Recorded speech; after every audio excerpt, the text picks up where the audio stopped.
अध्याय 17 फलश्रुती. विद्याभ्यासात प्रगती होईल, कलांमध्ये प्रावीण्य मिळेल. अध्याय 17 ब्रह्मचार्यांना ज्ञानप्राप्ती. श्री गणेशाय नमः. सिद्ध म्हणाले, नामधारक कृष्णा नदीच्या पश्चिम तीरावर वसलेल्या भिल्लवडी गावाजवळ भुवनेश्वरी देवीचे देऊळ आहे. ते एक प्राचीन सिद्धस्थान आहे.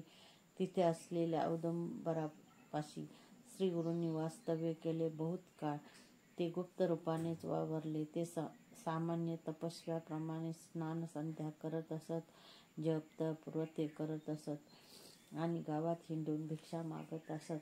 चातुर्मासाचे सर्व दिवस त्यांनी अनुष्ठानातच घालवले.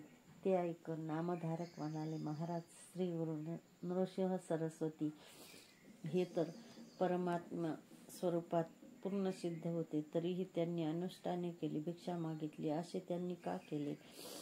सिद्ध म्हणाले, ज्ञानप्राप्ती झाली तरी तपश्चर्या सोडू नये. समाजात मान्यवर लोक जसे आचरण करतात त्यांचेच सामान्य लोक अनुसरण करत असतात, हे तुम्ही लक्षात घ्या.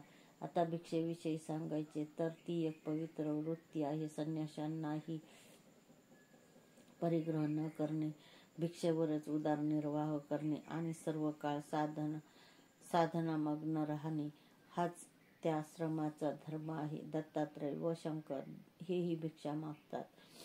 त्याचे हेच कारण आहे. भिक्षेसाठी हिंडताना निज कृपेने भक्तांचा व दीनार्तांचा उद्धार करणे हाच मुख्य उद्देश असतो. श्रीगुरु भिलवडीमध्ये गुप्तपणे राहत असले तरी त्यांची सत्कीर्ती व्हायची ती झालीच. त्यांचे महात्म्य लोकांमध्ये कसे प्रकट झाले ते ऐका. कोल्हापुरात एक वेदशास्त्र संपन्न ऋग्वेदी ब्राह्मण राहत होते. त्यांना विद्वज्जनांमध्ये फार मान होता. त्यांचे पुत्र बुद्धिहीन मूर्ख होते. त्यांचे पिता ते लहान असतानाच वारले असल्याने त्यांच्या आप्तांनीच त्यांचे पालनपोषण केले व कुलाचाराला अनुसरून 7व्या वर्षी त्यांचे मुंज करून त्यांना शिकण्यासाठी अध्यापकांकडे पाठवले. पण त्यांची विद्याभ्यासात प्रगती झाली नाही. शिकवलेले काही त्यांच्या लक्षात राहत नसे. ब्राह्मणांना विद्या यायलाच हवी, याशिवाय त्यांचा उदरनिर्वाह कसा होणार या मंदपणामुळे लोक त्यांना अडाणी म्हणून हिणवायचे. तेव्हा ते म्हणायचे, मी पूर्वजन्मी विद्यादान केले नसेल म्हणून या जन्मात मला विद्याभ्यास येत नाही.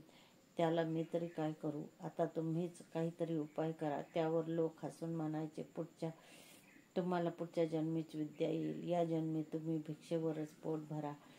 अशा प्रकारे सातत्याने अवहेलना होऊ लागल्याने ते ब्राह्मण कुमार अतिशय दुःखी झाले. विद्या येत नाही याची खंत करत गाव सोडून निघाले. त्यांच्या मनात एकसारखे आत्महत्येचे विचार येत होते. रात्रीच्या सुमारास ते भिलवडीस आले. तिथे भुवनेश्वरीचे दर्शन घेतले आणि त्यांनी अन्नोदक टाकले आणि त्याच्या समोर धरणी धरून बसले. ते आक्रोश करून सातत्याने विनवणी करत होते, आई, सर्वांनी माझी हेटाळणी केली, पण तुम्ही तरी उपेक्षा करू नका. मला मार्ग दाखवा, माझ्यावर कृपा करा. असे 3 दिवस लोटले. शेवटी अगदीच निरुपाय झाला तेव्हा ते देवींना म्हणाले, तुम्ही स्वप्नात येऊन मार्गदर्शन कराल असे मला वाटत होते, पण तुम्हीही पाठ फिरवलीत. आता मी काय करू? कुठे जाऊ?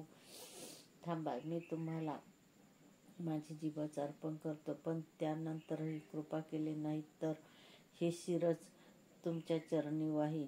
मग त्यांनी खरोखरच आपली जीभ कापली आणि देवमूर्तीला चरणी वाहिली.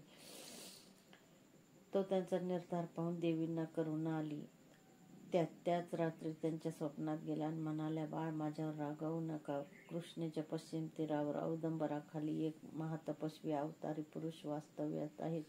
त्यांना शरण जा, तेच तुमची इच्छा पुरवतील. त्या दृष्टांताने ब्राह्मण कुमारांना जाग आली. देवींना वंदन करून ते कृष्णा नदीच्या दिशेने धावले. प्रवाहात झेप घेऊन पलीकडे गेले.